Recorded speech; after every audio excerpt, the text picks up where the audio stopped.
So hello everyone, welcome to this video, and in this video we are going to see introduction to arrays. So first of all we will learn what are arrays, and in the upcoming videos we are going to solve the DSA questions on arrays. So the strategy will be, before straight away jumping on the questions, we will just understand in 2-3 videos what are basically the data structures. So in this video, first of all, we are taking up arrays, and we will understand what are arrays and what are the different types of arrays, basically everything that we need to know before solving the questions. Okay, so let's start with arrays first.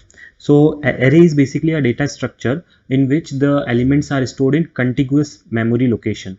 So you might heard this term very often, that is contiguous memory allocation, which means that like suppose we have an array. So like basically when we have to represent an array, we do it in this way.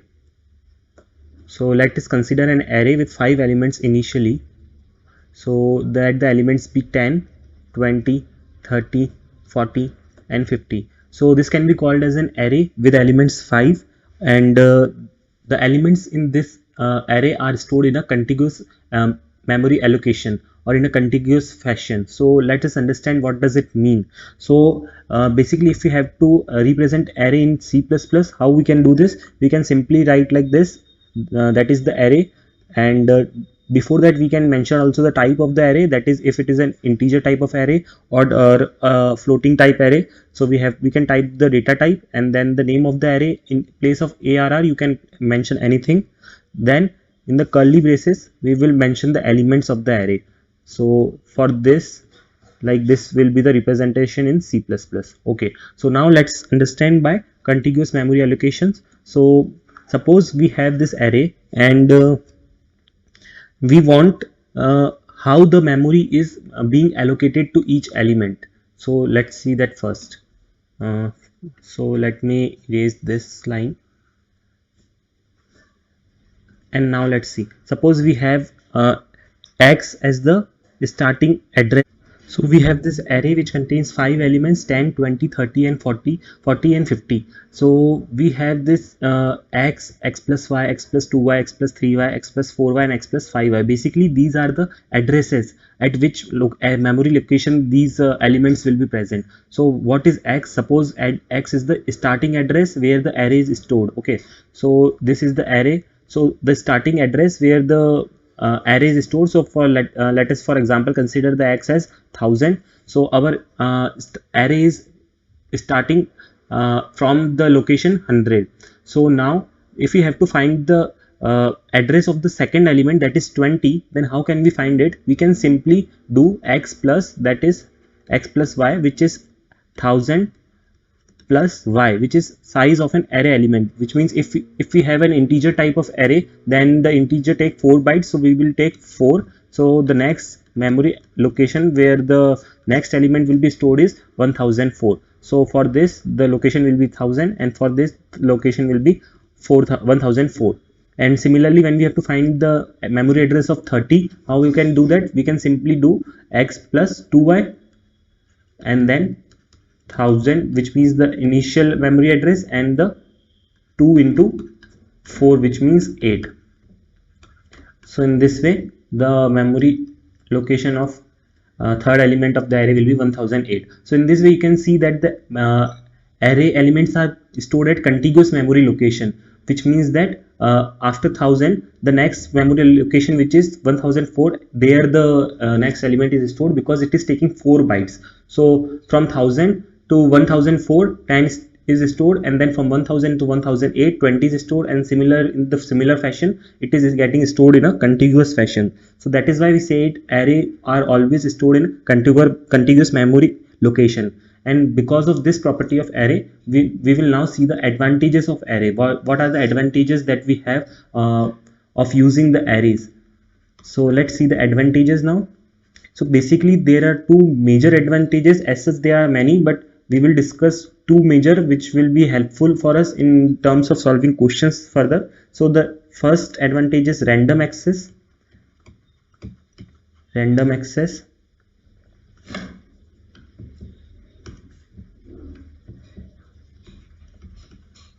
and the second is cache friendliness. So let's see random access first. So what is random access? Suppose we have an array, and if we want, like in the previous example only, we will have a look at. So we have an array of 5 size, and in this example we have taken an array of size 5. Similarly, we can have an array of 1000 or even 10,000 size. So if we want to have access of a particular element, so suppose in this array, if we want to have an access of suppose third element, which means that this is the, if array of 3, if I have written this, which means that this will be element number 4. Why? Because in array always the indexing starts from 0. Indexing starts from 0. It is not compulsory that you have to start from 0, but it is a natural practice that is being followed. So array indexing starts from 0. You can also, for your understanding, start from 1, but it is good to start from 0. So suppose we have the array of third. This means that 0, 1, 2, 3. This means element number 4. So this is element number 4. So if we want to access this element number 4, we can directly access it, that is randomly accesses. We don't have to go to the first element and then we have to traverse it and then we have to reach it. We can simply access the element number 4 by array of 3 by simply putting this formula. Like when we write this, it will calculate it as x plus 4y, and then it will calculate in similar fashion, that is 1000 plus 4 into 4, 16, which will give it as 1016, and it will make it reach at this position simply. So this random accessing is very fast. So this is the main reason of using arrays. And apart from that, the next advantage is cache friendliness. So what is cache friendliness? Cache is basically, a cache is a memory which is like the fastest, and in comparison to RAM and other memories we have, that is in our system. So cache is the fastest memory. So what happens basically is, suppose if there is an array, so initially when we search an element, that is when we search suppose 1, or when we look for 1, what the processor will do is, processor will prefetch the elements which are near to this 1. So what it will do is, it will take it in the cache and it will fetch it and store it. So when it will do this, so for the next time when you will search some other element, maybe 4 or 5 of the same array, so it will be very quick because it will be already present in the cache. So this is also a reason because of which we make use of arrays in our programs, because it gives us the benefit of cache friendliness. And similarly, because of this, very fast access of array elements can be possible. So this was the major advantages of arrays, and now in the next section we are going to see the different types of arrays that we have. So now let's look at the different types of arrays. So there are basically two types in which we can categorize the arrays, that is fixed size arrays and dynamic size array. So let's see first of all what is fixed size array. So suppose fixed size arrays. So suppose we have an array in which we have to define the size of the array initially, like while we are defining or declaring the array, at that time only when we give the size of the array, it is called as fixed size arrays. Like how we write it in C++, it is in this way, that is int array, and then when declaring we are giving the size as 5, that it will have, an array will have 5 elements in it. So it means that we are giving the size and it is fixed, it will not then change. Now when you have declared it, you have given the size 5, so when you try to enter the 6th element, it will not take the 6th element because its size is fixed to 5 only.